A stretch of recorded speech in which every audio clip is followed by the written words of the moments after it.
당혹스러운 이야기를 시작하려고 합니다. 황당한 이야기입니다.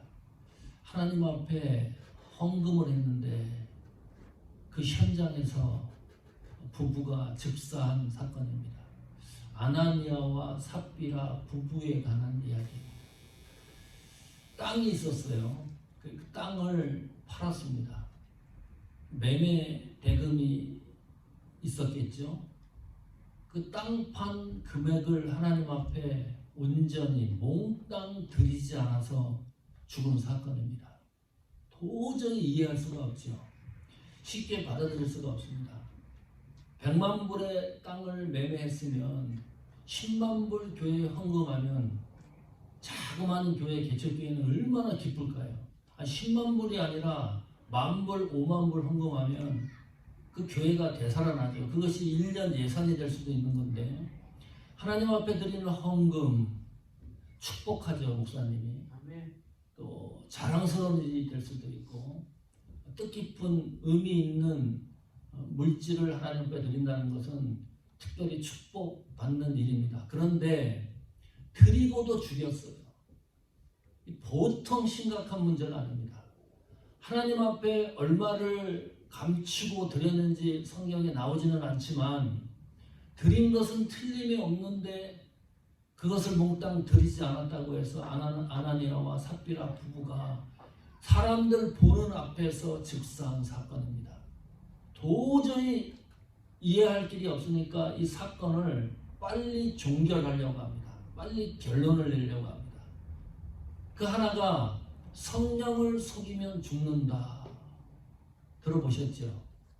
성경에도 등장합니다. 이런 생각을 해요. 하나님이 조폭 두목인가? 아니면 악질 고리 대금업자인가? 성령 하나님이 사람의 생명을 담보로 돈을 요구하시는 분인가? 하나님은 온전히 드리는 것을 원하신다. 몽땅 드리는 것을 원하신다.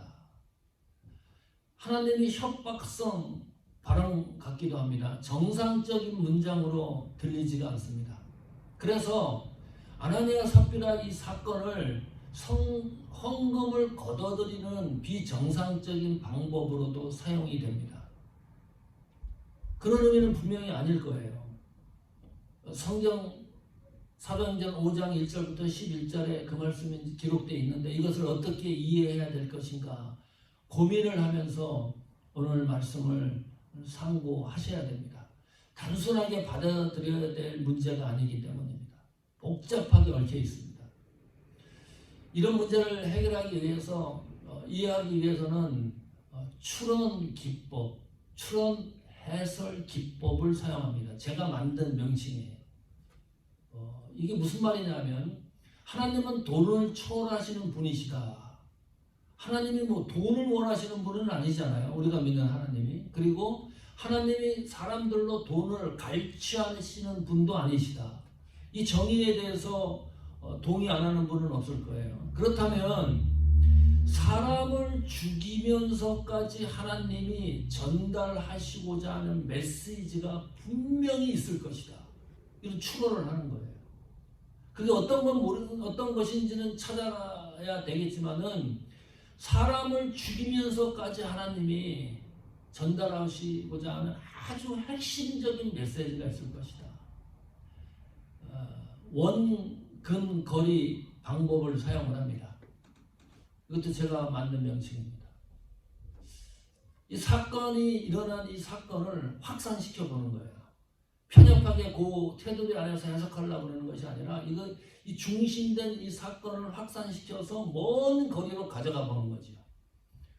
그 상황, 시대적인 역사적인 상황을 다시 잘 살펴서 다시 이 사건의 중심을 근거리로 가지고 와서 다시 확인해 보는 방법입니다. 그러면 이 사건에 대한 실마리를 풀 수 있는 해결책들이 이제 등장을 하는 거죠. 이 형사가 만약에 이 사건을 조사를 한다 그러면 이런 방법을 사용했을지도 모릅니다. 그 방법 하나하나를 이해해 보려고 합니다. 자, 사도행전 4장 32절입니다. 읽어봅니다. 같이 시작. 믿는 무리가 한 마음과 한 뜻이 되어 모든 물것을 서로 통용하고 제 물을 조금이라도 제 것이라 하니가 하나도 없더라. 이 아나니아 삽비라 이 사건이 사도행전 5장에 등장을 하니까 최근거리 어디를 봐야 돼요? 사도행전 4장에 어떤 흐름이 있는가를 확인해야 되죠. 거기 보니까 많이 들어봤던 눈에 익었던 문장입니다. 한 마음과 한 뜻이 되어. 어디서 본 거죠? 이 문장이 처음 나온 겁니까? 사도행전 4장 32절에 이와 같은 성경 말씀이 아니지요. 좀 생각해 보시면 예수님이 부활하시고 승천하고 난 이후에 오순절 성령 강림 직후에 유사한 성경 기록이 등장을 합니다. 확인해 보겠습니다. 사도행전 2장 44절 45절입니다. 읽어보십시오. 믿는 사람이 다 함께 있어 모든 물건을 서로 통용하고 재산과 소유를 받아 각 사람의 필요에 따라 나눠줬다. 사도행전 2장에 오순절 성령 강림 직후에 일어났던 성령의 놀라운 역사가 사도행전 4장에도 동시에 기록이 되어 있다. 이건 어떤 의미를 두는 겁니까? 사도행전에 일어났던 이 성령의 역사가 오순절 성령 강림 직후에 단절된 것이 아니고 지속되고 있다는 증거입니다. 그러니까 또 한 번 사도행전 4장에 등장을 하는 거죠. 구체적으로 묘사를 해요. 사도행전 4장 34절 35절입니다. 같이 읽습니다. 그 중에 필절한 사람이 없으니 이는 밭과 집 있는 자는 팔아 그 판 것의 값을 가져다가 사도들의 발 앞에 두며 저희가 각 사람의 필요에 따라 나눠줍니다.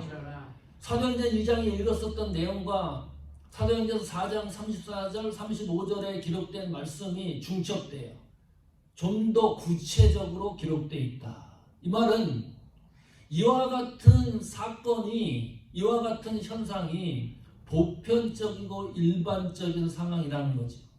특별한 상황이 아닙니다. 초대교회는 이와 같은 일이 늘 일어났다는 것을 제공해 줍니다. 그래서 믿지 않는 사람들이 교회를 칭송했다, 존중했다, 성도들을. 교회에서 일어나는 일이 특이하다. 그것이 특이한데 그것이 한 곳에만 일어나는 게 아니고 A교회, B교회, C교회가 이런 현상들이 계속 일어나는 것을 보고 교회를 존중하고 믿는 사람들을 존중하는 그런 시대였습니다. 아무리 그렇다 그래도 우리는 이것을 그대로 흡수할 수가 없어요. 그렇다고 한다 그러면 아나니아 삽비라 사건의 하나의 중요한 단서는 초대교회 현상 그늘 아래서 이루어진 일입니다. 그러나 우리가 이 사건을 그래도 받아들이기가 어려운 거예요. 헌금을 했는데 죽인다니 이게 말이 됩니까? 그렇다면 그럼에도 불구하고 이런 일이 일어났다고 하는 것은 어떤 증거이냐 하면 하나님이 그 역사 중심에서 초대교회를 주도적으로 하나님이 감동해서 역사를 이끌어가고 있다는 증거입니다. 그 증거를 한번 찾아보겠습니다. 사도행전 4장 31절입니다. 빌기를 다함에 모인 것이 진동하더니 우리가 다 성령이 충만하여 담대히 하나님의 말씀을 전하더라. 이것도 또 어디서 많이 익숙했던 성경이죠. 예. 오순절 성령 강림 직후에 모이는 곳에 성령의 역사가 진동했다. 시간이 흘렀어요. 사도행전 4장의 역사입니다. 이쪽에도 보니까요. 오순절 날에도 성령의 감동이 모인 곳에 진동했고 시간이 흘러서 사도행전 4장의 흐름을 보니까 여기에서도 모였다 하면 무슨 일이 일어나느냐? 성령의 역사가 진동하는 것을 느끼기 시작을 하는 거예요. 계속 지속되고 있는 거죠. 그러니까 성령이 충만한 사람들입니다. 성령이 진동했다고 하는 것은 성령의 말씀의 감동을 충만히 받았던 사람들입니다. 그 사람들이 믿는 무리들로 성경이 표현을 합니다. 그 믿는 무리들은 사도들의 영향을 받은 사람들입니다. 사도행전 4장 33절입니다. 같이 읽습니다. 사도들이 큰 권능으로 주 예수의 부활을 증거하니 무리가 큰 은혜를 입었다. 결정적인 겁니다. 그 성령의 역사가 모이는 곳에 진동하고 하는 것은 사도들이 증거한 메시지가 원인입니다. 그 메시지가요, 예수 그리스도의 부활이라고 하는 메시지입니다. 이 메시지를 들은 사람들이 은혜를 받는 거예요. 은혜를 받으니까 자기 재산을 파는 겁니다. 몽땅 팔아가지고 이웃에게 나눠주고 불쌍한 사람을 돕는 거예요. 모였다 하면 기도하는 거예요. 성찬식을 합니다. 모였다 하면 서로 성도들과 교제하고 힘을 주고 위로해주고 기도하고 또 밖에 나가면 복음을 증거하는 겁니다. 사도들이 증거한 메시지 안에 땅을 팔라는 내용이 없습니다. 헌금하라는 내용이 없습니다. 사역을 어떻게 하라고 강요한 적도 없습니다. 사도들이 증거한 메시지는 예수 그리스도의 부활이라고 하는 메시지뿐입니다. 그 메시지가 성도들에게 은혜를 주는 거예요. 누가 하는 일이에요? 사람이 자의적으로 하는 일입니까? 자의적으로 이것을 하라고 외친다고 되는 일입니까? 그래서 이 역사는 성령에 의하여 하나님이 주도한 역사입니다. 초대교회로 돌아가자. 몇 주 전에도 설교를 했습니다. 이 부자 된 사람들은 싫어해요. 초대교회 들어가면 자기 집 팔고 땅 팔아서 나눠줘야 되잖아요. 그 현상으로 돌아가자 그러면. 우리가 초대교회로 돌아가자고 하는 말은 그때 일어난 현상으로 돌아가자는 말이 아닙니다. 정확한 것은 복음으로 돌아가자. 강단이 복음적이어야 됩니다. 여러분의 신앙이 복음적이어야 됩니다. 여러분의 사역과 믿음과 헌신이 복음적이어야 됩니다. 자의적으로 하는 게 아니죠. 우리가 하는 것은 초대교회의 사도들이 증거한 예수 그리스도의 부활이라고 하는 메시지가 이렇게 강력했습니다. 요즘 시대는 어떤 시대입니까? 성도들이 복음적인 메시지를 싫어합니다. 죄 얘기하는 거 싫어해요. 귀에 즐거운 메시지를 좋아합니다. 내가 일단 즐거워야 돼요. 성경이 아무리 얘기를 해도 그 말씀을 따라가려고 하지 않습니다. 내가 선별해서 복음을 따라갑니다. 오늘 말씀을 상고하면서 우리 교회의 사명을 다시 한번 생각을 하게 됩니다. 우리의 신앙의 사역의 범위를 다시 한번 점검하게 됩니다. 자, 그러면 이런 거예요. 아나니아와 삽비라 영향권 아래 있는데 이 사건이 초대교회의 영향권 아래 있다고 그랬습니다. 그것은 하나님이 주도하는 것이 틀림없다는 것을 확인을 했습니다. 자, 그리고 역사가 사도행전 5장으로 넘어갑니다. 5장으로 넘어간다는 것은 초대교회에 일어났던 이 모든 현상들이 5장에서도 동일하게 일어난다는 전제가 깔려 있는 겁니다. 그걸 놓치면 5장을 이해할 수가 없습니다. 그래서 우리가 사도행전 5장 서들을 읽어가면서 초대교회에 일어났던 이런 일들이 계속 진행되고 있다는 것을 기대하면서 성경을 읽는 거죠. 사도행전 5장 1절입니다. 아나니아라는 사람이 그 안에 삽비라로 더불어 소유를 팔았다. 예, 초대교회에 이랬던 상황과 일치합니다. 여기 더불어 소유를 팔았다. 그러면 우리는 어떤 기대를 하는 거예요? 아나니아와 삽비라 이 부부가 이걸 팔아서 어떻게 사용할 것인가를 짐작을 해요. 기대를 해요. 초대교회에 일어난 것처럼 불쌍한 사람들, 가난한 사람들에게 이것을 제공할 것이라고 하는 기대감이 있는 거죠. 왜냐하면 초대교회는 보편적이고 일반적 상황이었으니까 그 초대교회를 대표하는 인물이 바나바였습니다. 성경에 그 이름도 명시해 놓고 있습니다. 바나바는 초대교회 현상을 일어났던 대표적 인물입니다. 그런 기대를 하는 거예요. 더불어라고 하는 말은 동의했다. 한마음 한뜻이 되었다는 거예요. 어떤 의견의 일치를 완벽하게 봤다는 거예요.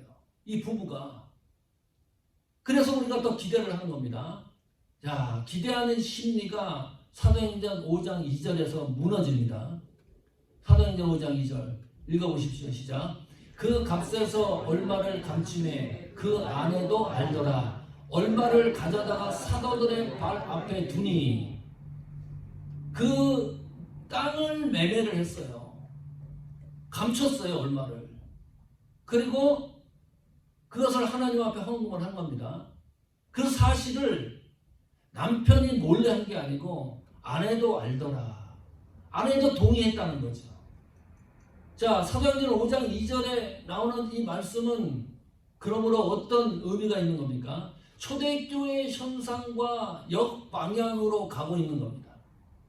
그 흐름을 완전히 차단시킨 거예요. 누가? 아나니아와 삽비라가. 초대교회에서 일어나는 하나님의 역사 흐름을 중단시킨 부부입니다. 흐름상 그렇다는 거예요. 자, 그러면 하나님은 이 사건을 어떻게 보고 있느냐? 하나님은 이 초대교회에서 일어났던 이 사건을 그냥 방관합니까? 하나님이 사건을 이러한 흐름을 중단시키는 것을 하나님이 그냥 수용을 합니까? 그러지는 않을 거예요. 심각하게 이 문제를 끝까지 물고 늘어지는 거예요. 성경이. 쉽게 넘어가지가 않아요. 하나님의 역사의 흐름을 부부가 그냥 감춰서 드린 건데 이건 하나님 역사의 흐름을 중단시킨 결과가 되니까 하나님이 이 문제를 끝까지 물고 늘어지다가 어떻게 되는 겁니까? 부부가 사람들을 보는 앞에 즉사합니다. 그래도 이해가 안 되죠. 성경이 어떻게 명시하는가 하면 그 사건의 결말을 이렇게 기록해 놓습니다. 사도행전 5장 3절입니다. 베드로가 가로되 아나니아야 어찌하여 사단이 내 마음에 가득하여 내가 성령을 속이고 땅값 얼마를 감추었느냐. 성경이 결론을 내린 부분 잘 들어보십시오. 성령을 속인 것이다. 감추고 몽땅 드린 것은 이 감추고 몽땅 드린 것처럼 했다는 거죠. 사람들 보는 앞에서. 이것이 이제 하나님이 성령이 모를 것으로 생각을 했었나 봐요. 그런데 성령을 속인 것은 성경이 또 다르게 이렇게 말을 해요. 사단이 내 마음에 가득했다. 초대교회에 일어나는 현상이 뭐예요? 성도들은 성령이 충만한 사람들이었습니다. 그 성령이 충만한 사람들이 초대교회의 역사를 이끌고 갔습니다. 성도가 성령이 충만하지 않으면 사단이 내 마음속에 성령이 충만한 것처럼 가득 차는 거예요. 성령 충만이 10이라고 하면 내 속에 성령의 충만함이 7이면 3은 반드시 사단이 그 틈새를 들어가고 있어요. 그것 때문에 혼란스러워요. 그래서 성령 충만이 이렇게 중요한 거예요. 이 부부는 성령 충만하지 않은 상태였다. 직감하는 거죠. 사도행전 5장 4절입니다. 그걸 이렇게 또 얘기합니다. 후반절에 보면 내 마음에 두었느냐 사람에게 거짓말한 것이 아니요 하나님께로다. 성령에게 거짓말한 것이 무슨 또 연결고리로 연결을 하냐면 그것은 하나님을 속인 것이다라고 얘기를 합니다. 또 그것은 성령이 가득한 상태라 사단의 역사가 가득한 것으로 얘기를 해요. 또 하나 연결되는 문장이 있습니다. 사도행전 5장 9절입니다. 같이 읽습니다. 베드로가 가로되 너희가 어찌 함께 껴하여 주의 영을 시험하려 하느냐. 보라 내 남편을 장사하고 오는 사람들의 발이 문 앞에 이르렀으니 또 너를 메어 내 가리라 한데. 기가 막히죠. 남편이 먼저 헌금을 했는데 베드로에게 들켰습니다. 감추고 몽땅 드린 것처럼 했기 때문에 성령을 속이고 하나님을 속였다라고 성경이 이야기를 합니다. 3시간이 지났어요. 와이프는 하나도 모릅니다. 남편이 죽은 걸 몰라요. 가가지고 똑같은 내용을 이야기를 하니까 그때 이렇게 얘기를 하는 거예요.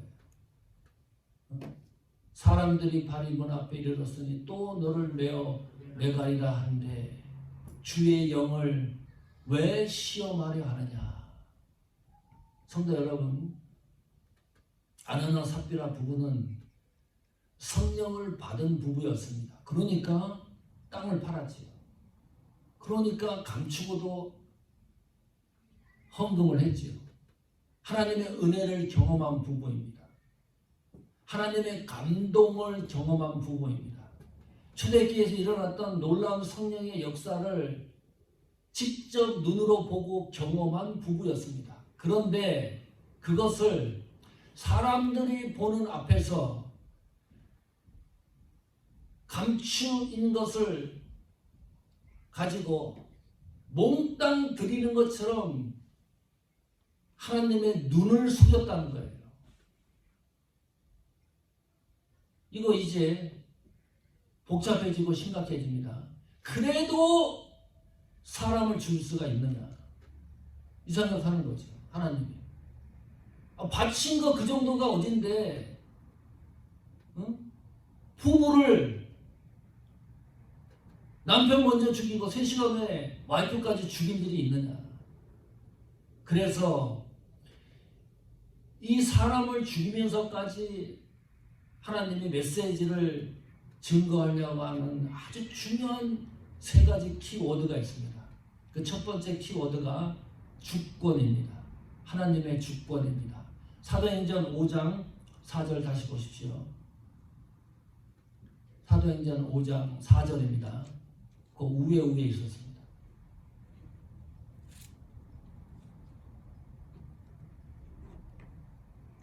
오 장 4절.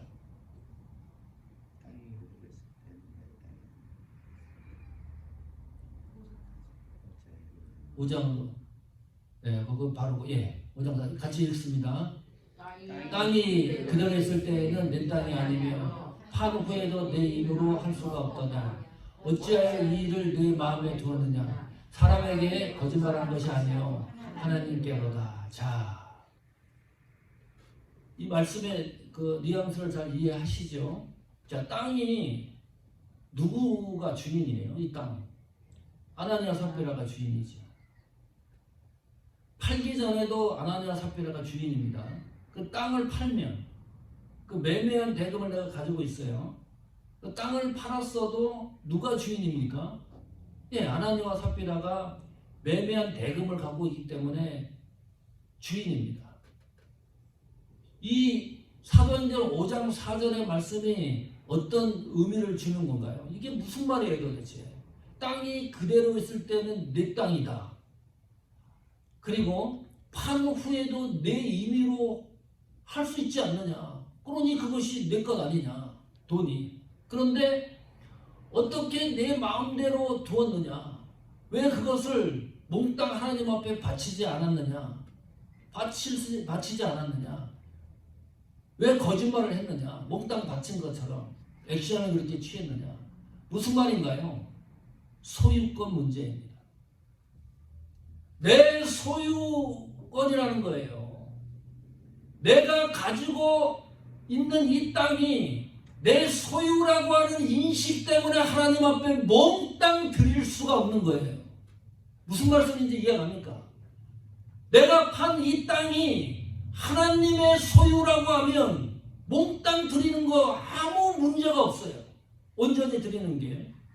그런데 아나니아 삽비라는 이 땅은 내 소유라고 하는 인식을 떨쳐버리지 못한 거예요. 얼마나 많이 있습니까? 우리가 내 소유라고 하는 인식이 버려지지 않으면 순간마다 하나님을 속일 수 있는 기법이 계속 발전합니다. 거기서 끝나는 것이 아니라 사람들을 보는 앞에 내 소유가 하나님 소유인 것처럼 들어지면서 내가 명성을 얻으려고 합니다. 자, 실제적으로 살펴볼까요? 내 소유가 아닌 것이 분명한 게 뭐가 있습니까? 빨리 생각을 해보십시오. 생명, 내 소유가 아닌 것 같아요. 그거는 내가 마음대로 할 수 없으니까. 물질, 이게 총체적으로 얘기를 하는 건데, 물질이 하나님의 소유다? 이거 100% 인정하기도 뭐하고 70% 60% 이해하기도 뭐하고, 어쨌든 그 하나님의 소유다. 통 크게 그렇게 생각해 봅시다. 시간, 이거 우리가 마음대로 할 수가 없잖아요. 이거 하나님의 소유입니다. 그렇게 인정을 할 수가 있어요. 그런데 내 주머니에 있는 캐시 500불, 이거는 하나님 소유로 인정하기가 굉장히 어렵습니다. 내가 살고 있는 집, 이거 하나님의 소유다. 인정하기가 너무너무 어려워요. 내가 운전하고 있는 자동차, 이거 하나님의 소유다. 대단한 사람들이에요. 그 정도면 아나니아와 삽비라 같은 사건이 일어날 수가 없습니다. 무슨 말입니까? 아나니아와 삽비라 사건을 통해서 우리가 잡아야 될 게 있습니다. 하나님이 나를 주관하고 있다는 사실을 놓치시면 안 됩니다. 하나님은 내 주머니에 있는 1센트까지 하나님의 소유로 등기 이전하라는 거예요. 아나니아 삽비라 사건을 통해서 그것을 확인해야 됩니다. 내가 지금 하나님 소유로 등기 이전하지 못한 것이 있으면 이 시간에 몽땅 등기 이전을 해야 돼요. 실제적으로 그걸 보여주고 있는 거예요. 자유해라.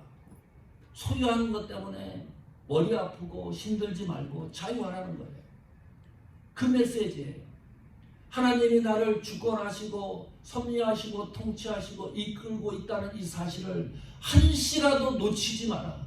머리털까지 세신바 되신 하나님이 나를 주관하고 하신다는 이 사실을 놓치지 마라. 속인다고 하나님이 속는 분이 아니다. 아나니아 삽비라처럼. 그 말씀하고 있는 거 아닙니까? 두 번째 키워드는 계획입니다. 하나님의 계획입니다. 이 부부가 매매한 대금을 조금 숨기고 드린 것이 뭐 그렇게 큰일입니까? 그런데 그것을 역사의 흐름으로 보면 초대교회 현상을 가로막는 일이 돼버렸어요. 단순한 문제인데 역사적 관점으로 보면 엄청난 반대 개념을 갖고 있는 거잖아요. 이것보다 큰일이 어디 있습니까? 내가 그냥 신앙생활하는 이거 자잘한 것 같은데 어떤 경우는 하나님 역사의 관점에서 그것이 하나님의 계획을 중단시키고 차단시키는 그런 일을, 그런 과정을 내가 걸어가고 있다고 생각을 해보십시오. 이 아나니아 삽비라 사건을 통해서 끔찍한 거예요. 그런데 하나님은 하나님의 역사를 중단시키는 분이 아니에요. 차단시키는 분이 아니에요. 한번 하나님이 계획했으면 끝까지 가는 거예요. 하나님은. 이거 확실히 해야 돼요. 하나님이 우리 교회에 주신 계획이 있습니다. 여러분에게 주신 계획이 있습니다. 섭리가 있습니다. 하나님이 우리의 믿음을 붙들고 있는 역사가 있습니다. 하나님이 시시때때로 변하시는 분이 아니다. 하나님의 계획은 완성까지 성취시켜 나가시는 분이기 때문입니다. 이거 놓치지 말자. 오늘 아나니아 삽비라 이 사건을 통해서 하나님이 비상카드를 내놓은 거예요. 옐로 카드입니다. 빨간 카드입니다. 하나님은 교회의 거룩과 순결을 차단시키고 흐름을 지연시키는 것에 대해서는 단호하신 분이시구나. 하나님의 계획을 다시 한번 점검해보는 시간이 되기를 축원합니다. 세 번째 키워드는 은혜입니다. 자, 땅을 팔았지요. 얼마를 감추고 드렸습니다. 다 몽땅 드리지 않았습니다. 우리 생각에 이런 생각을 해요. 잘했다. 잘한 일이나. 아니 그 다 드릴 수 있으면 좋지만 거기에 100만 불에 팔았다 그러면 10만 불, 만 불 하나님 앞에 헌금한 거 그 잘한 일 아니냐. 그게 자꾸 어떤 생각을 하게 되냐면 그 생각의 판단이 우리 생각의 판단이 이렇게 결론을 내리는 거예요. 합리적이다 이것이. 그렇게 생각하는 게. 그렇잖아요. 아니 100만 불 팔았는데 5만 불 헌금했다고 우리가 책망할 일이 있습니까? 잘했다 그러지 그것도. 몽땅 안 바쳤다고 뭐라 그럴 일이 있습니까? 우리 생각하고 판단하고 결론을 내리는 것이 합리적이고 객관적이고 이성적인 것이다. 이런 생각을 자꾸 하는 거예요. 이 사건을 보면서 자꾸 받아들이기도 어려워지니까요. 그런데 놓치는 게 있습니다. 하나님의 은혜는 인간의 이성적 사고와 생각과 판단을 초월하신다. 이걸 놓쳐요. 순간순간 놓칩니다. 사람의 생각과 판단을 하나님의 은혜가 내 속에 역사를 하면 그거 모든 것을 초월하는 거예요. 예수 믿어지는 것을 생각해 보십시오. 우리의 이성으로 믿어집니까? 합리적으로 믿어집니까? 내 생각대로 예수가 믿어집니까? 하나님의 은혜는 그 모든 나의 생각과 판단과 이성을 초월하는 거예요. 이 사실을 놓쳐요. 그러면 하나님의 시각으로 보면 그 하나님의 은혜의 시각으로 보면 내 생각을 포기할 수가 있습니다. 그것이 이제 확실해집니다. 내 생각과 판단과 합리적인 이 모든 사고의 영역을 포기할 수 있는 길까지 되어지는 거죠. 그런데 이제 이론적인 건데 그래도 받아들이기가 이제 힘겨워집니다. 자, 사람이 죽었는데 어떻게 이것이 은혜가 되느냐, 이 문제가 이제 해결이 돼야 됩니다. 은혜 얘기를 했으니까 아나니아 삽비라 사건은 아무리 눈시쿠를 봐도 은혜, 하나님의 은혜가 그 현장에 안 나타난 것 같아요. 그냥 논리적으로는 그래, 우리의 이성을 초월하는 것이 하나님의 은혜라는 것을 인정을 해도 받아들이기가 너무 힘들어요. 사람이 죽었는데 무슨 은혜가 있어요 거기에. 하나님의 은혜가. 아무리 좋고 나쁜 일이라도 부부가 드리는 문제로 즉사의 그 현장에 아무리 눈을 씻고 봐도 하나님의 은혜를 찾아볼 수가 없다. 그런데 아나니아 삽비라 사건을 통해서 하나님의 은혜를 발견하라고 설교하고 있잖아요. 제가 더 쉽게 설명을 합니다. 아나니아 삽비라 사건이 지금까지 계속 이어진다고 그러면 21세기 살아가는 지금 현장에 일어난다 그러면 어떤 일이 일어날까요? 이 사건은 이례적인 사건입니다. 단회적인 사건입니다. 두 번 다시 이런 일이 안 일어나요. 자, 내 자신을 살펴볼까요? 하나님 은혜를 받아서 성령에 충만했습니다. 은혜도 경험했습니다. 하나님의 감동도 경험했습니다. 하나님을 물질로 특히 속이는 일에 있어서 여러분 자유롭습니까? 아나니아와 삽비라처럼. 만약에 지금도 이 사건이 현장에 적용이 된다 그러면 3만 명 모이는 교회 어느 날 목사님이 설교를 해. 하다가 목사가 즉사하는 거예요. 예배가 되겠습니까? 1000명 모이는 교회인데 그날 주일 예배 드리다가 999명이 즉사 죽는 거예요. 아찔해요. 이 성경이 그대로 지금까지 적용이 된다 그러면 백승철은 큰일 나는 거예요. 언제 죽었을지 몰라요. 그런데 지금 내가 여기서 설교하고 있다는 것이 기적입니다. 이 사건을 투영해 보면 이것이 나에게 적용 안 되는 것이 놀라운 은혜고 기적이에요. 하나님을 순간마다 속이고 하나님 앞에 불성실한 적이 얼마나 많습니까? 중학생들 엄마가 10불 줬어요. 헌금하라고. 교회 가다가 구멍가게에서 아이스크림 5불 사 먹었어요. 5불 헌금했어요. 어른은 이해하겠지만 애들이 죽는다고 생각을 해보십시오. 이 말씀이 지금 적용이 되면 아나니아 삽비라 사건을 보면 너무너무 내가 예수 믿고 살아있다, 생존하고 있다는 것을 생각하면 이보다 더 큰 은혜가 없습니다. 성도 여러분, 아나니아 삽비라 이 사건은 세 가지 중요한 키워드를 우리에게 전달하고 있습니다. 은혜입니다. 하나님의 주권입니다. 하나님의 계획입니다. 이 세 가지가요, 교회를 지탱하는 힘입니다. 그리고 우리 신앙을 이어나가게 하는 능력입니다. 이 말씀에서 강해지시기를 축원합니다. 하나님이 주시는 은혜가 사람들이 좋아하는 방식으로 흐르게 하지 말자. 아나니아 삽비라는 그거 한 거예요. 감추면서도 몽땅 드린 것처럼 사람들 앞에 나타냈습니다. 그런데 그걸 하나님이 다 알고 계시는 거예요. 하나님의 소유를 내 것인 것처럼 사람들에게 자랑도 하지 말자. 하나님이 나에게 역사하시는 계획이 사람들에 의하여 자랑거리가 되지 않게 조심하자. 우리 신앙에 있어서도 그렇고 교회도 마찬가지입니다. 사모하는 교회가 사람들이 좋아하는 교회가 되게 하지 말자. 세상에 유명한 교회가 되게 하지 말자. 사람들에게 인기 있는 교회가 되게 하지 말자. 하나님의 주권과 은혜와 계획, 이것이 아나니아 삽비라 사건을 통해서 전달해 주신 하나님의 믿음의 역사입니다. 그 은혜가 충족되기를 축원합니다.